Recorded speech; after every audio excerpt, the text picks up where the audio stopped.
Dust of snow. The way a crow shook down on me, the dust of snow from a hemlock tree, has given my heart a change of mood, and saved some part of a day I had rued. Fire and ice. Some say the world will end in fire, some say in ice. From what I've tasted of desire, I hold with those who favor fire. But if it had to perish twice, I think I know enough of hate to know that for destruction ice is also great, and would suffice. For once, then something. Others taunt me with having knelt at well curbs, always wrong to the light, so never seeing deeper down in the well than where the water gives me back in a shining surface picture, me myself in the summer heaven, godlike, looking out of a wreath of fern and cloud puffs. Once, when trying with chin against a well curb, I discerned, as I thought, beyond the picture, through the picture, a something white, uncertain, something more of the depths, and that I lost it. Water came to rebuke the too clear water.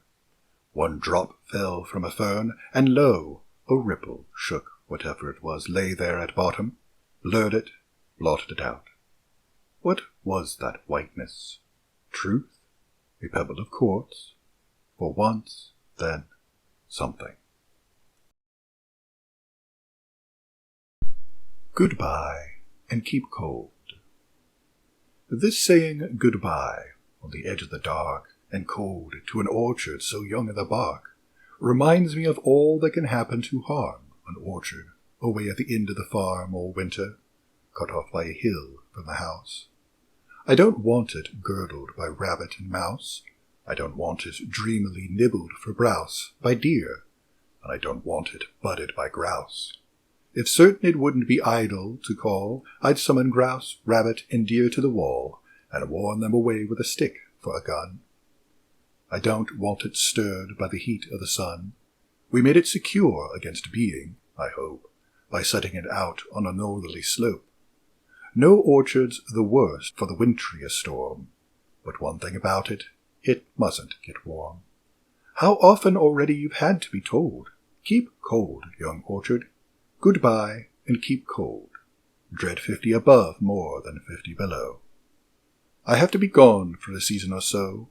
My business a while is with different trees, less carefully nourished, less fruitful than these, and such as is done to their wood with an axe, maples and birches and tamaracks. I wish I could promise to lie in the night and think of an orchard's arboreal plight, when slowly, and nobody comes with a light, its heart sinks lower under the sod. But something has to be left to God.